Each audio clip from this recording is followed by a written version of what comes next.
लेकिन जब तक मनों में घातरी है, झूठ बोलते हो, ठगाबगी करते हो, दूसरे जीवों को धोखा देते हो, किस लिए?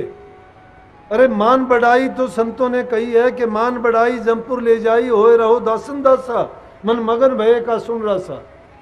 कि ये मान बढ़ाई, झूठी बढ़ाई करते हो तुम, किस लिए? संतों ने कभी बढ़ाई नहीं की अपनी। जहाँ कहीं भी आई तो उन्होंने कह दिया कि ना भाई ना, मैंने नहीं किया कुछ भी, जो किया करने वाला परमात्मा है। वो तो कबीर साहब ने तो कह दिया था कि ना कुछ किया ना कर सकूं, ना करने योग शरीर, जो किया सो सतगुरु किया होई कबीर कबीर। कबीर कहने लगा कबीर ने तो कुछ किया ही नहीं। क्यों हुआ ऐसा? कि एक बार उसके कबीर साहब के विरोधियों ने कह दिया कि भाई कबीर साहब यज्ञ करेंगे और सब के सब आ जाना, बड़ी दूर दूर तक निमंत्रण भिजवा दिए। कबीर साहब के पास एक टाइम की रोटियां नहीं थी, लेकिन जो जिसका सहारा ले लेता है प्रभु उसके सब इंतजाम करता है। इसीलिए तो कहते हैं रहो निश्चिंत करो मत चिंता, चौंस दे सो चिंत करेगो, पांव पसार पड़ो दिन सोवत पेट दियो सो पेट भरेगो, जीव जीते जल में थल में पुनः पाहन में पहुंचाए धरेगो, भूख ही भूख पुकारे ते सुंदर कहतू तो भूख मरेगो। जिसने चोंच दिया है वो चूगा भी जरूर देगा, नहीं तो अपनी चोंच छीन लेगा। जाने दो उसका क्या धोखा धरना है। कबीर साहब किसकी यज्ञ करनी थी? कबीर साहब बेचारा 2 टाइम की रोटी नहीं थी, अपना ताना तनता था, कपड़ा बिक जाता था, 1-2 टाइम का वो बेच के और उससे जो मिलता था अपनी रोटियां खा लेता, उससे बचता तो भगत लोग आते, सत्संग करता, बाणी पढ़ते, उसमें उनको भी खिला देता। उसके पास कुछ नहीं था। विरोधियों ने कह दिया, झूठा लगा दिया नारा कि भाई कबीर साहब ने यज्ञ रची है और उस दिन आ जाना, बहुत बड़ी यज्ञ है, साधु संत फकीर सब पहुंचना, गरीब भूखे सब आना, बड़ा अच्छा भंडारा होगा उसमें और उनको सबको दक्षिणा भी दी जाएगी। अब देखता है तो दिन शुरू होते ही वहाँ तो आने शुरू हो गए साधु जो भी भेखधारी थे। कबीर साहब ने देखा ये क्या है, उनको पता चला कि ये तो ये बात है। उन्होंने सोचा आज बड़ी बुरी बनी, जाके माता लोई को लेके जंगल में निकल के जाके छिप गए कि आएंगे तो आके अपने आप चले जाएंगे। लेकिन जिसका ले ले शरणा उसी से पार उतरना, जिसकी इंसान शरण ले लेता है और उसमें उसका अगाध विश्वास है तो शरणागत की लाज लगती है। हम सच्ची शरण लेते नहीं है, ना गुरु की लेते ना परमात्मा की लेते, ऊपर से गुरु गुरु करते हैं लेकिन गुरु दिल के भीतर नहीं है, जबान जबान से करते हैं। शरणा उसी से पार उतरना, जिसकी इंसान शरण ले लेता है और उसमें उसका अगाध विश्वास है तो शरणागत की लाज लगती है। हम सच्ची शरण लेते नहीं है, ना गुरु की लेते ना परमात्मा की लेते, ऊपर से गुरु गुरु करते हैं लेकिन गुरु दिल के भीतर नहीं है, जबान जबान से करते हैं। गुरु की निंदा करने से नहीं चूकते, गुरु को परमात्मा रूप नहीं जानते, गुरु की निंदा से जो नहीं डरता, गुरु को मानस रूप समझता, सो जीव जानो अपघाती, उन संकाल करे उत्पाती। उनके संग काल उत्पात करेगा जरूर जो गुरु को मानस रूप समझता है और जो गुरु की निंदा से नहीं डरता और घबराता है। देख लेना, बड़े बड़ों की बुराई मैंने देखी है, जिन्होंने संतों की निंदा की वो रिज रिज के मरे, छोटी छोटी उम्र में ही। वो जबान से जो बुरा जिन्होंने किया, जबान से बुरा किया, उनकी जबान पर कैंसर होके मरे। जिन्होंने मन से करा वो पागल होके मरे, जिन्होंने शरीर से किया वो घिसटते हुए मरे, उनको कोढ़ निकला। संतों की बुराई करके कौन बचा है? कोई बचा ही नहीं। कपिल मुनि सताए से सागर सुत नाश भये, कपिल मुनि को सताने से राजा सगर के 60,000 पुत्र जल के मरे, क्योंकि ऋषि को गुस्सा आया, बहुत उसको बताया, लेकिन ऋषियों में थी, संतों में ये बात नहीं है। संत किसी को न श्राप देते हैं, वो तो एक बात कहते हैं कि हे मालिक, जो बुरा करता है उनकी बुद्धि को ठीक करना, उनके विचारों को भी अच्छे और पवित्र बनाना, वो भी किसी दिन सच्चे होकर इस मार्ग पर चलें और आपके नाम की भक्ति करके अपना कल्याण कर लें। लेकिन इस बात से मैं दूसरी तरफ नहीं निकलूंगा। कबीर साहब ने जो यज्ञ रची थी, जंगल में जाके छिप गए। अब बढ़ा चढ़ा के कुछ का कुछ कर देते हैं, आगे चल के इसका कुछ का कुछ होगा। लेकिन कबीर साहब का एक शिष्य था, मैं जो सच्चाई मेरे दिल में जो बात जची, वो क्या करता था कि वो उस टाइम में बैलों पर लाद के इधर उधर सामान ले जाते थे वो कबीर साहब का शिष्य था और वो बाड़द भर के लेके आता था। जब उसने भी सुना कि कबीर साहब का वो है, यज्ञ रच रखी है, और जो असली शिष्य होता है उसको जब गुरु की बदनामी होती दिखाई देती है तो वो अपना सब कुछ दाव पर लगा देता है। जब उसने देखा कि कबीर साहब तो यहाँ हैं भी नहीं, पूछा कि कहाँ है कबीर साहब, कि वो तो है ही नहीं, रिया गरज के आप अपने भाग गया। बोला, उसके मन में आई कि ये तो गुरु की बुराई होगी। कहने लगे, कबीर साहब भागे कहाँ हैं, वो तो मुझे लेने गए थे, ये देखो मैं बाड़द भर के लाया हूँ, घी है, चीनी है, चावल है, आटा है, उस यज्ञ के लिए तो आया हूँ मैं, थोड़ा लेट हो गया, बनाओ और खाओ। उसी टाइम बनने शुरू हो गए, खाने शुरू हो गए, और जो कहने लगे दान दक्षिणा भी देनी है भाई, क्योंकि सुन ली सबसे सब बातों का पता लग गया कि मेरे गुरु की निंदा और बुराई नहीं हो जानी चाहिए। शिष्यता ये है। जब ही तो कबीर साहब ने कहा कि शिष्य को ऐसा चाहिए गुरु को सर्वस्व दे, और आगे कह दिया कि गुरु को ऐसा चाहिए शिष्य का कुछ नहीं ले। अरे संतों के पास देने के लिए क्या एक दृष्टि डाल दें तो सीख से सतीर कर देंगे, अरंड का चंदन बना देंगे, कुर्डी से महल बना देंगे, वो भिखारी को ताज दिला देंगे, बांझों का पुत्र जना देंगे। लेकिन संत ये करामात दिखाते नहीं हैं, ये ऐसे दुनियादारों की छोटी सोच वाले लोग ऐसा करते हैं। लेकिन सच्चा था, कबीर साहब क्या भीगे थे इस चीज से, कबीर साहब का रचा हुआ खेल था। जब वो इतनी संगत वहां पहुंची और अच्छा भोजन खा के और बड़ी दक्षिणा ले लेके जब जाने लगे तो रास्ते में, वाह धन्य हो कबीर, धन्य हो कबीर। कबीर साहब जब जंगल में से निकले के आए, भाई ये धन कबीर कहने वाले कौन है, क्या हुआ, लोगों को तो गाड़ी देते हुए जाना चाहिए था, तू तो भाग गया, तेरे घर में पानी पिलाने वाला तक नहीं था।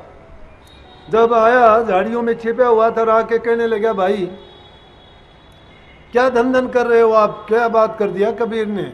बोला, अरे मूर्ख, तू जंगल में पड़ा, जाके देख आज भी तू कहाँ भूखा रह गया, 36 प्रकार का भोजन बना है, बड़ी अच्छी दान दक्षिणा मिलती है, और तुम अब भी अभागे हो, कर्महीन हो, तुम निर्भाग हो, जाओ आज तो कम से कम माल खाओ। कबीर साहब ने रोना शुरू कर दिया। जब कही कि ना कुछ किया ना कर सकूं और ना करने योग शरीर, जो कुछ किया सो गुरु की और हुई कबीर कबीर, कि जो कुछ किया वो मालिक ने किया। जो मालिक का शरणा ले लेता है, मालिक उसके सारे काम संवारता है। जो दिल साचो आपने तो तनक न लागे देर, एक पल की देरी नहीं लगती है। लेकिन है भोले इंसान, कहा मैंने, क्यों कहा, क्या भोले इंसान क्यों है, उनकी बुद्धि पर तरस आता है कि जो इतना कुछ कहने के बाद उनकी आंखों के नजरों के सामने होते हुए भी नहीं समझते हैं, फिर भी उनका खोटा कर्म देखो, उनको नरकों की तरफ ले जाने के लिए बेड़ियों में जकड़ रखा है, उनको बेड़ियां दिखाई नहीं देती हैं, वो कर्म के बंधन से बंधे हुए हैं, लात खाते हैं, औलाद से खाते हैं, रिश्तेदारों से पिटते हैं, छिन जाता है, रोते हैं कि मेरा रिश्तेदार मेरा धन ले गया, मेरा बेटे पोते ने मेरा ये छीन लिया, मुझे घर से निकाल दिया।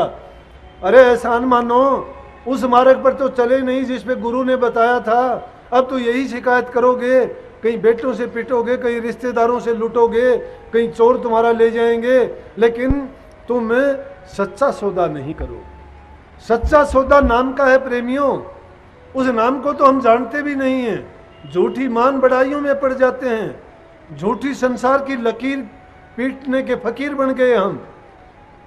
करनी नहीं करते, करनी अगर करते तो तुम्हारा जीवन बदल जाता। तुम बाहर से नहीं अंदर से मस्त खुश हो जाते।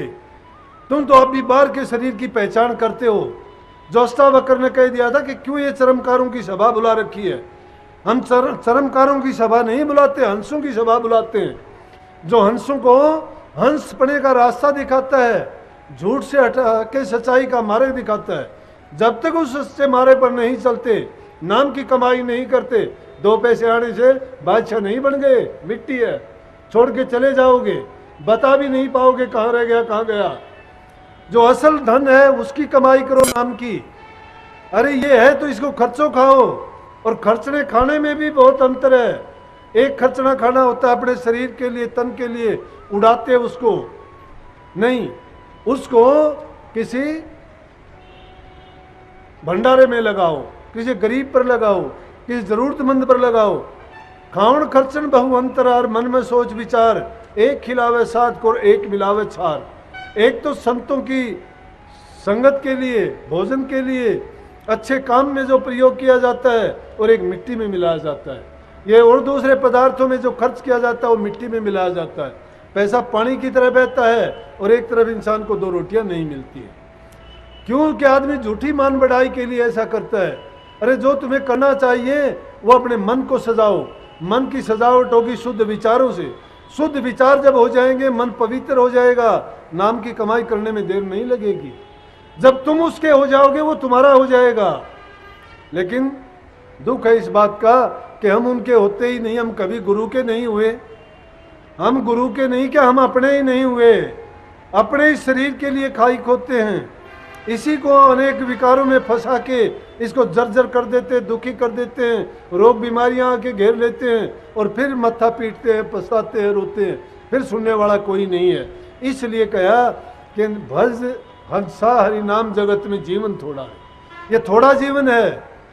ये ना सोचना कि हमारे पटा लिखवा के लाए हैं कि जब तक हमारी इच्छा होगी रहेंगे, नहीं।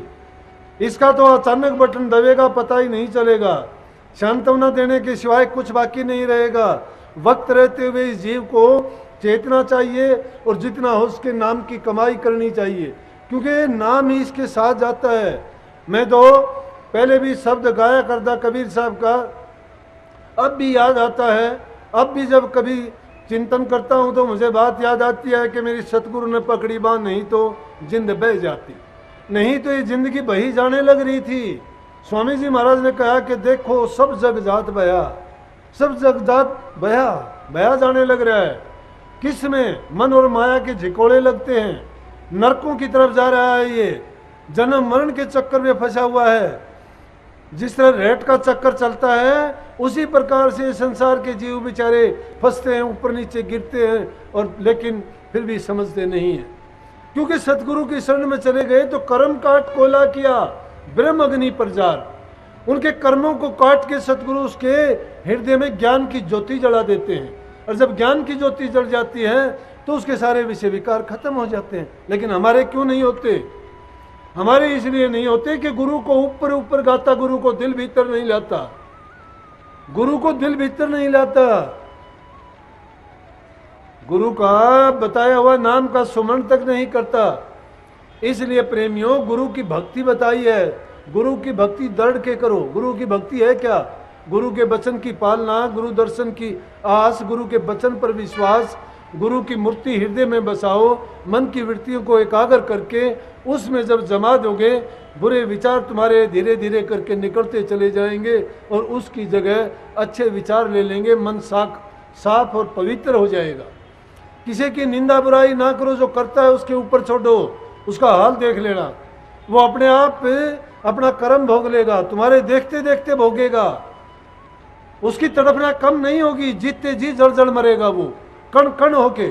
जिसका ज्यादा खोटा कर्म होगा वो ज्यादा रोम रोम करके उसको दुख भोगना पड़ेगा। इसलिए प्रेमियों, सब दुखों से छूट जाना चाहते हो, जीवन को सफल बनाना चाहते हो, जन्म मरण से छुटकारा चाहते हो और अपने मनुष्य देह को सफल करना चाहते हो, तो नाम की कमाई करो।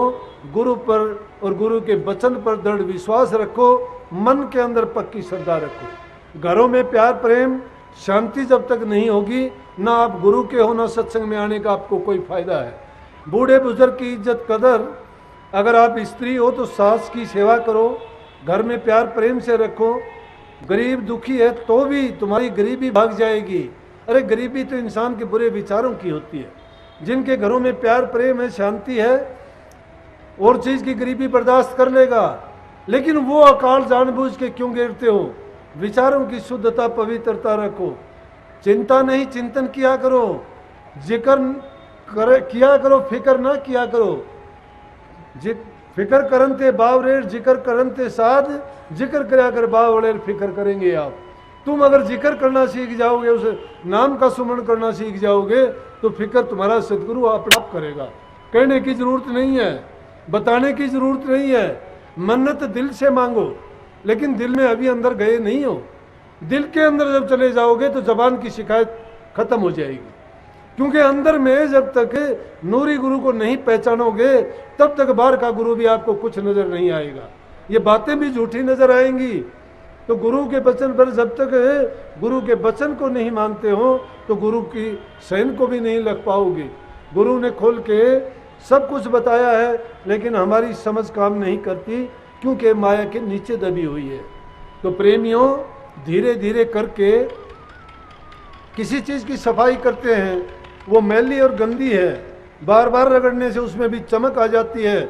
इसी प्रकार से नाम का सुमरण करने से, अभ्यास करने से हमारे भी वो जो बुरे पर्दे चढ़े हुए हैं रूप पर हट जाएंगे, और वो भी उसी प्रकार से शब्द रूप होके शब्द में विलीन हो जाएगी और संसार के दुख सुख और झमेलियों से बच जाएगी। हमने तो गुरु से ये समझा है, ये जाना है कि अगर गुरु की बात को इशारे में भी पकड़ लोगे तो सपने में भी दुख नहीं होगा। लेकिन पकड़ना ना पकड़ना ये तो सब आपके हवाले है। तो सबको आशीर्वाद भाई, मालिक आपको शक्ति दे, आपके विचारों को शुद्ध और पवित्र बनाए, करने के योग्य बनाए, और दिन प्रतिदिन भक्ति में आपको मन को लगाए, आपका जीवन सफल हो, कामयाब हो और खुशियों से भरा रहे। आशीर्वाद। राधा।